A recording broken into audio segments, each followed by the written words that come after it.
إذن نستمع بعض الكلمات من شيخنا شيخ محمد بن عبد الوهاب المصري حفظه الله تعالى. الوقت إياه فليتفضل مشكورا. أعوذ بالله من الشيطان الرجيم. بسم الله الرحمن الرحيم، والصلاة والسلام على سيدنا محمد وعلى آله وصحبه وسلم أجمعين. سبحانك ربنا لا علم لنا إلا ما علمتنا إنك أنت العليم الحكيم. سبحانك ربنا لا فهم لنا إلا ما جدت به علينا إنك أنت الجواد الكريم. اللهم لا سهل إلا ما جعلته سهلا، وأنت إن شئت جعلت الحزن سهلا. اللهم علمنا ما ينفعنا وانفعنا بما علمتنا وزدنا علما يا ربنا. اللهم اجعل القرآن العظيم ربيع قلوبنا ونور صدورنا وجلاء همنا وذهاب غمنا. اللهم ذكرنا منه ما نسينا وعلمنا منه ما جهلنا، وارزقنا تلاوته آناء الليل وأطراف النهار، واجعله لنا حجة يا رب العالمين. اللهم اجعل القرآن العظيم لنا في الدنيا ضياء، وفي القبر مؤنسا، وعلى الصراط هاديا، وإلى الجنة قائدا، ومن النار سترا وحجابا. اللهم اجعلنا من أهل القرآن الذين هم أهلك وخاصتك يا رب العالمين. ثم أما بعد، السلام عليكم ورحمة الله وبركاته. وعليكم السلام ورحمة الله وبركاته. النبي محمد صلى الله عليه وسلم يقول فيما صح عنه: إن لله أهلين من الناس. قالوا: من هم يا رسول الله؟ قال: هم أهل القرآن، أهل الله وخاصته، أو كما قال النبي محمد صلى الله عليه وسلم. ومعنى هذا أن الله سبحانه وتعالى اصطفى من عباده من جعلهم أهلا له وهذا الأمر في غاية الشرف، وفيه من الرفعة، وفيه من المنزلة، وفيه من المكانة ما لا يعلمه إلا الله سبحانه وتعالى. Nah, setelah Syekh bersalawat dan salam kepada Nabi Muhammad SAW dan muji Allah Subhanahu wa taala, beliau menyampaikan kepada kita suatu dalil yang luar biasa, di mana Nabi SAW bersabda, Inna lillahi ahlina minan nas. Sesungguhnya Allah Subhanahu wa taala punya keluarga dari kalangan manusia. Man hum ya Rasulullah? Para sahabat bertanya, siapa mereka wahai Rasulullah? Qal ahlul Quran, ahlullah wa khassatuh. Nabi SAW bersabda, ahli Al-Quran dialah keluarga Allah dan kekhususannya Allah Subhanahu wa taala. Sehingga ayat ini memberikan makna bahwasanya Allah Subhanahu wa taala mengkhususkan hamba-hambanya yang terpilih untuk bisa menjadi keluarganya di dunia, untuk bisa mempelajari Al-Quran. Sehingga dalam pembelajaran Al-Quran ini padanya ada kemuliaan, padanya ada ketinggian derajat, padanya ada kecukupan yang Allah Subhanahu wa taala berikan. نعم، والله سبحانه وتعالى يقول في محكم التنزيل: أعوذ بالله من الشيطان الرجيم، ثم أورثنا الكتاب الذين اصطفينا من عبادنا فمنهم ظالم لنفسه ومنهم مقتصد ومنهم سابق بالخيرات. هكذا يقول الله سبحانه وتعالى: ثم أورثنا الكتاب الذين اصطفينا من عبادنا. الله سبحانه وتعالى لا يعطي حفظ القرآن إلا لعبد اصطفاه واختاره. ووالله إن هذه الآية وفقط لتكفي شرفا لصاحب القرآن، وإن هذه الآية وفقط لا تجعل صاحب القرآن لا يمل ولا يكل من تكراره ومن ترداده. ثم أورثنا الكتاب الذين اصطفينا من عبادنا.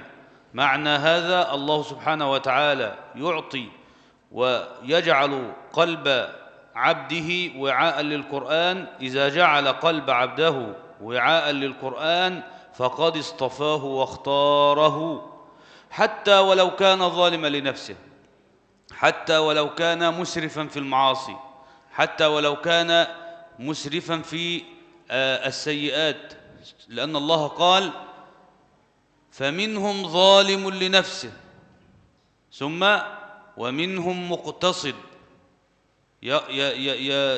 يفعل الطاعة تارة ويقع تارة أخرى. المقتصد الذي يقع ويقوم، يقع ويقوم، مقتصد. ومنهم سابق بالخيرات، وممن اصطفى الله سابق بالخيرات في طاعة الله سبحانه وتعالى وفي عبادته. فالله حتى أنه سبحانه وتعالى قسم الذين اصطفاهم للقرآن ثلاثة أقسام: ظالم لنفسه ومقتصد وسابق بالخيرات. فيكفي الإنسان شرف أن يكون ضمن حفظة القرآن بهذه الآية وفقط. Ya, kemudian Allah Subhanahu wa taala berfirman dalam Al-Qur'an Al-Karim, "Tsumma awratsnal kitaba alladziina astafaina li ibadina." Kemudian kami wariskan Alkitab ini, Al-Qur'an, kepada orang-orang yang kami pilih dari hamba-hamba kami, yang mana di antara mereka ada yang menzolimi diri mereka sendiri, di antara mereka ada yang pertengahan, dan di antara mereka ada yang berlomba-lomba dalam kebaikan.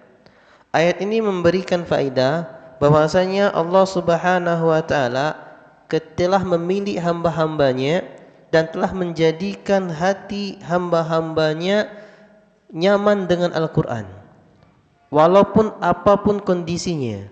Di antara mereka ada yang dia itu berbuat zalim, dia menganiaya dirinya sendiri, namun dia hatinya Allah pilih untuk nyaman dengan Al-Quran.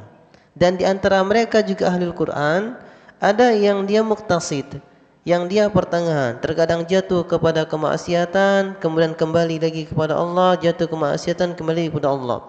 Dan di antara hamba Allah yang dipilih ini juga ada yang mereka benar-benar bersegera dalam kebaikan.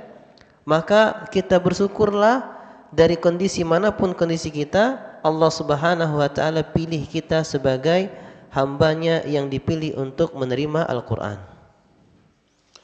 والنبي محمد صلى الله عليه وسلم يقول فيما صح عنه: يقال لقارئ القرآن اقرأ ورتل وارتقي كما كنت ترتل في الدنيا فإن منزلتك عند آخر آية تقرأها أو كنت تقرأها. معنى هذا أن حافظ القرآن يؤتى يوم القيامة من قبل الملائكة وينادي عليه مناد أن اقرأ.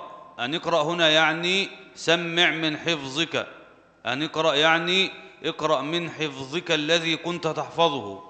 فيبدأ صاحب القرآن بالقراءة، فكلما قرأ آية ارتقى درجة في الجنة، وهذا باتفاق العلماء في هذا الأمر. وبعض العلماء قال أن درجات الجنة بعدد آي القرآن، درجات الجنة بعدد آي القرآن. في الدرجة الواحدة حتى يوجد درجات في الجنة، لأن هناك حديث أن الجنة 100 درجة، لكن في داخل الدرجة الواحدة يوجد أيضا درجات. فدرجات الجنة بعدد آي القرآن، فكلما سمع آية من حفظه ارتقى درجة إلى أعلى، وهكذا حتى يقف. فإن كان حفظه جيدا ارتقى، لأنه لا يوجد رد يوم القيامة، هذه ليست مسابقة الله سبحانه وتعالى يرد عليه السؤال ويعني يكمل له الحفظ والملائكة، لا، كل إنسان بحفظه، كل حافظ بحفظه، فكلما يقرأ درجة يرتقي. فإذا قرأ القرآن كاملا كان في أعلى درجة في الجنة ولا شك في هذا. Masya Allah. Kemudian Nabi SAW bersabda, "Yuqalu liqari'il Qur'an iqra' wartaki warattil kama kunta turattilu fid dunya fa inna manzilataka inda akhir ayatin taqra'uha." Dikatakan pada hari kiamat itu kepada ahli Al-Quran, kepada pembaca Al-Quran, bacalah dan naiklah Bacalah dengan tartil sebagaimana kamu membacanya di dunia, karena derajatmu pada akhir ayat yang engkau baca. Pada hadis ini para ulama mengatakan bahwasanya jumlah derajat di surga seperti jumlah ayat Al-Qur'an. Maka barang siapa yang membaca Al-Qur'an ketika itu di hari kiamat, malaikat menyuruhnya datang seruan untuk membaca Al-Qur'an. Maka ketika seorang hamba membaca Al-Qur'an dengan hafalannya sampai bacaannya, maka dia setiap kali baca seperti itu juga naik derajatnya sampai berhenti ketika dia nggak bisa lagi membaca hafalannya. Maka barang siapa yang bisa membaca Al-Qur'an secara sempurna semuanya, maka dia tidak diragukan lagi berada pada derajat yang paling tinggi di surga.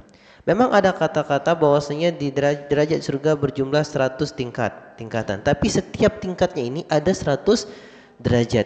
Jadi kalau bahasa ana ketika menjelaskan hadis ini, strata sosial. Kita di dunia ada strata sosialnya, kan di kampung akhirat juga ada. Maka orang yang baca Al-Qur'annya sempurna 30 juz hafalannya, strata sosialnya tertinggi.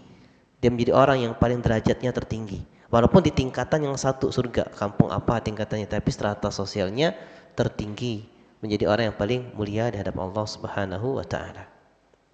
نعم، هناك أحاديث كثير وآيات كثيرة يعني ترغب المسلم في حفظ القرآن الكريم، لكن لا يسع المجال هنا لذكرها.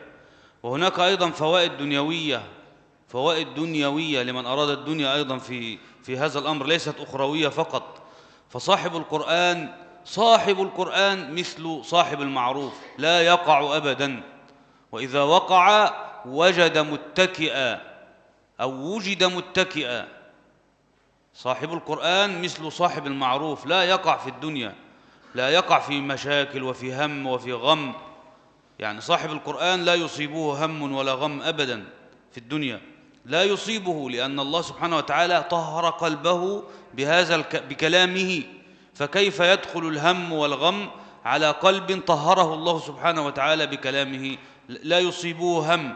صاحب القرآن لا يفتقر أبدا، صاحب القرآن لا يصيبه الفاقة، لأن الله سبحانه وتعالى تكفل به وجعله من أهله. فكيف الله سبحانه وتعالى يترك أهله؟ مستحيل. وما وجدنا قارئا للقرآن ولا حافظا لكتاب الله ولا معلما لكتاب الله افتقر أبدا ولا احتاج إلى الناس. سبحان الله، لم نجد والله أعرف المئات بل الآلاف ممن أغناهم الله سبحانه وتعالى بكلامه فقط، ممن أغناهم الله كان لا يملك شيئا، وبعد حفظ كلامه صار من الأغنياء وصار الناس يحتاجون إليه ببركة ماذا؟ ببركة كلام الله سبحانه وتعالى. في الدنيا لا يصيبه هم ولا غم، لا يصيبه هم. إذا وقع في مشكلة وجد من يحلها له، إذا وقع وجد متكئا، وفي رواية كما في صحيح المعروف وجد متكئا. يعني لا يقع أبدا، يجد من يقيمه من عثرته ويرفعه منها، أيضا لا يصيبه فاقة أبدا.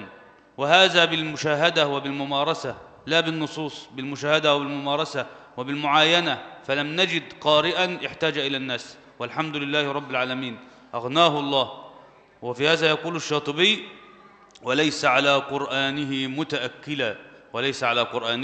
متأكلا. الله سبحانه وتعالى يعني يرزقه من حيث لا يحتسب. ومن الفوائد الدنيوية أيضا أنه يضع الله على قارئ القرآن وعلى صاحب القرآن مهابة يخشاه بها الناس، وتجعل حاجزا بينه وبين خلقه فلا يؤذونه. يوجد مهابة لصاحب القرآن، هيبة في شكله وفي كلامه. لصاحب القرآن يوجد هيبة في شكله وفي كلامه. المهابة هذه الله سبحانه وتعالى يلبسه إياها ببركة حفظه وببركة أنه صار وعاء لكلام ربه سبحانه وتعالى. Nah, kemudian kalau kita mau menyebutkan dalil-dalil tentang keutamaan Al-Qur'an begitu banyaknya. Namun perlu kita ketahui bahwasanya keutamaan Al-Quran tidak hanya didapatkan keutamaan akhirat saja, namun juga ada keutamaan faedah duniawi bagi siapa saja yang mengharapkan dunia. Perlu bisa kita jelaskan bahwasanya di antara keutamaan duniawinya orang yang ahli Al-Quran, sahibul Quran, maka seperti orang yang kita kenal, dia tidak akan pernah mendapatkan kesengsaraan dan tidak akan pernah gelisah. Ketika dia terjatuh ke dalam suatu musibah, akan ada tempat bersandar, akan ada orang yang menguatkannya, akan ada hamba Allah yang lain yang menguatkannya, akan Allah kirim, maka Allah akan membantunya. Sehingga ahli Al-Quran tidak akan pernah merasakan kegundahan, tidak akan pernah merasakan kegelisahan atau kesengsaraan. Kemudian di antara keutamaan duniawi juga yang kedua, bahwasanya ahli Al-Quran tidak akan pernah menjadi orang fakir, tidak akan pernah mendapatkan kefakiran. Bagaimana mungkin dia menjadi fakir sedangkan Allah Subhanahu wa taala menjaminnya? Allah Subhanahu wa taala menjadikannya keluarganya. Maka tidak akan mungkin Allah akan lantarkan keluarganya menjadikan dia fakir. Dan begitu banyak saya lihat, kata Syekh, ratusan dari ribuan orang yang mana dia ini dicukupkan oleh Allah Subhanahu wa taala lantaran firman Allah Subhanahu wa taala, lantaran dia menghafal kitab Allah Subhanahu wa taala.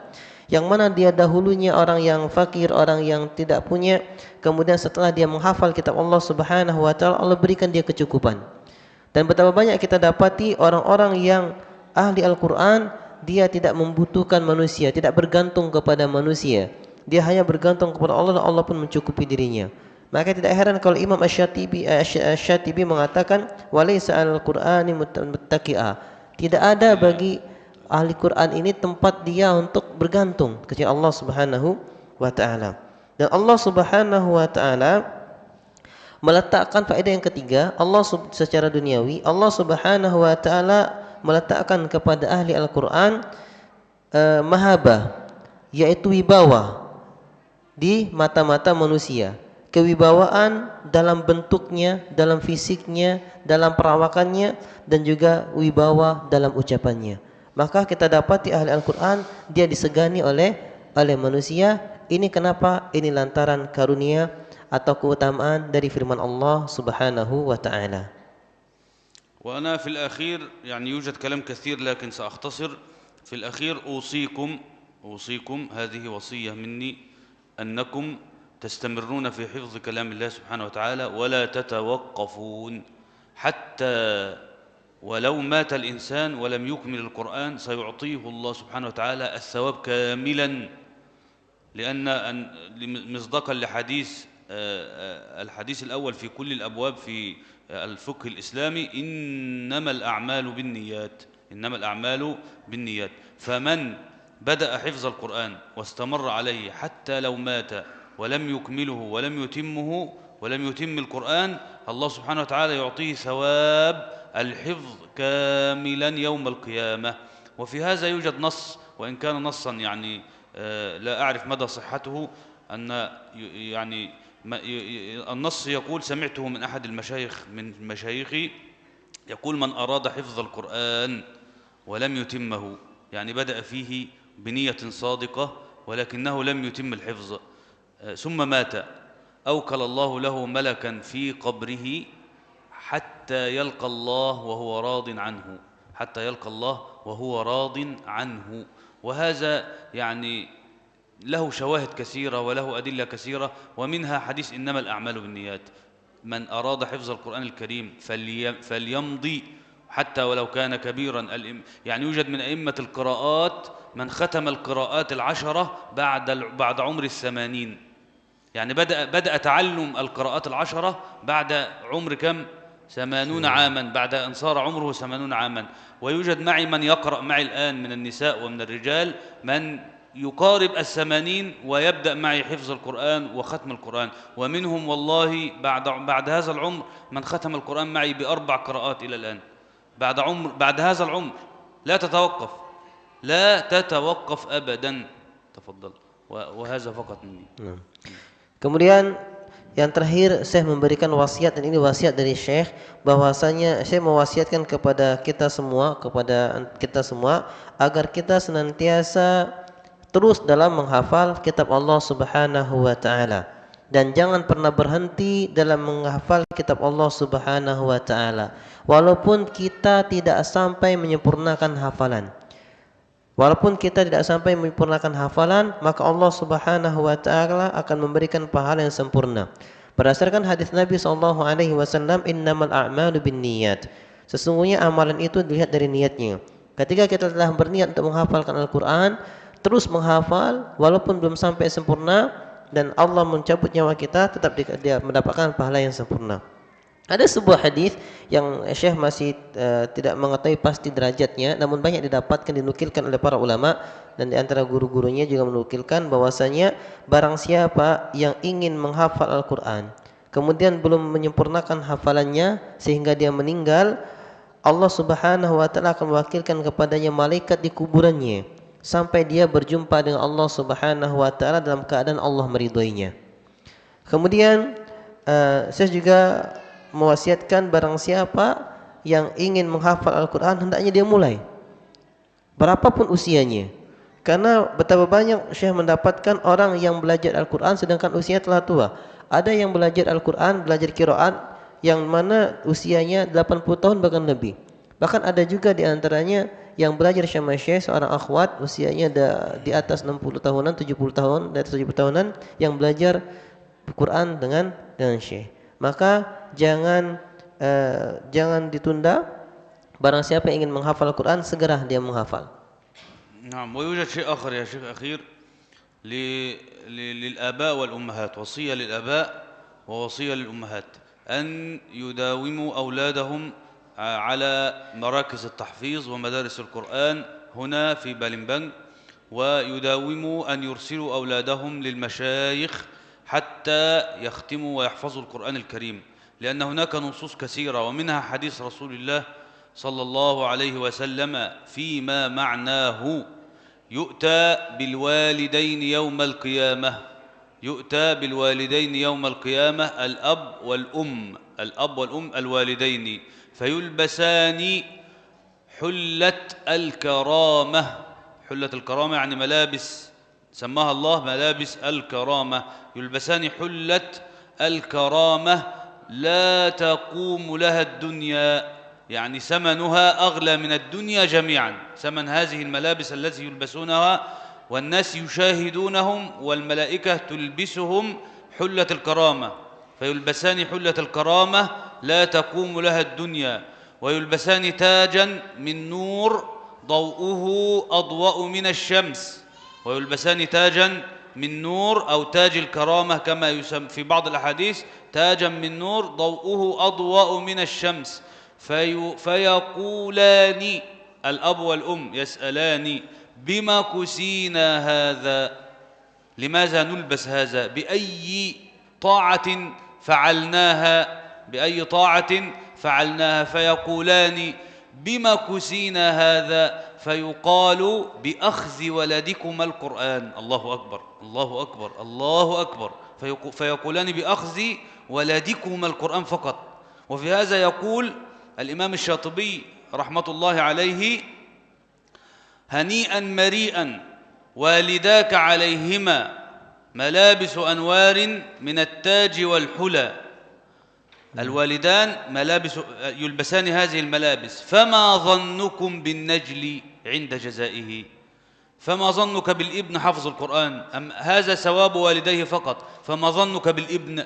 فما ظنكم بالنجل عند جزائه؟ ثم يقول: أولئك أهل الله والصفوة الملا، هؤلاء لهم ثواب خاص ومنزلة خاصة عند الله سبحانه وتعالى. نعم. Ya, kemudian ini yang terakhir wasiat dari Syekh. Saya wasiatkan kepada para bapak-bapak dan ibu-ibu semua yang punya anak agar fokus mendidik anaknya Al-Quran, mengirimkan anaknya ke markas-markas pendidikan Al-Quran, bersama juga di Palembang, agar dikirimkan, dibuat anaknya itu belajar Al-Quran. Karena ada sebuah hadis ya, di mana Nabi SAW bersabda, nanti pada hari kiamat kedua orang tua yang anaknya mengambil Al-Quran akan dipakaikan baju kemuliaan, akan dipakaikan baju kemuliaan yang harga baju ini lebih mahal daripada dunia dan seisinya. Yang mana dunia tidak bisa menandingi harga baju ini. Jadi luar biasa, harga begitu mahal, dunia nggak bisa menandinginya. Kemudian dia juga dalam riwayat yang lain dipakaikan mahkota dari cahaya yang cahayanya itu lebih terang daripada sinar matahari. Cahayanya lebih terang daripada sinar matahari. Dan bayangkan ini semua. Ketika itu semua didapati oleh kedua orang tua tadi berkata, "Bima kusina hadza?" Dia bertanya, kenapa kami bisa dipakaikan ini semua? Ketaatan apa yang kami lakukan? Ibadah apa yang kami lakukan sehingga kami mendapatkan kemuliaan seperti ini? Sehingga dijawab, bi akhli waladikum al-Quran. Karena anakmu telah mempelajari Al-Quran. Maka pahala luar biasa bagi kita orang tua yang memfasilitasi anak kita untuk mempelajari Al-Quran. Kalau orang tua yang mempelajari Al-Quran saja dapat pahala sebesar itu, maka bagaimana yang penghafal Al-Qurannya? Bagaimana dia yang menghafal Al-Qurannya? Tentunya dia mendapatkan derajat yang lebih mulia bersama para malaikat. Allahu Akbar, Allahu Akbar, Allahu Akbar. Insyaallah. Barakallahu fik ya Syekh. Yakfi hadha. Nah, Jazakumullahu khairan. وإياكم. ما شاء الله. نشكر لشيخنا الكريم على الكلمات المفيدة. والآن نبدأ بالمسابقة. Sekarang kita mulai dengan lombanya. Sebagaimana diarahkan, kita akan memanggil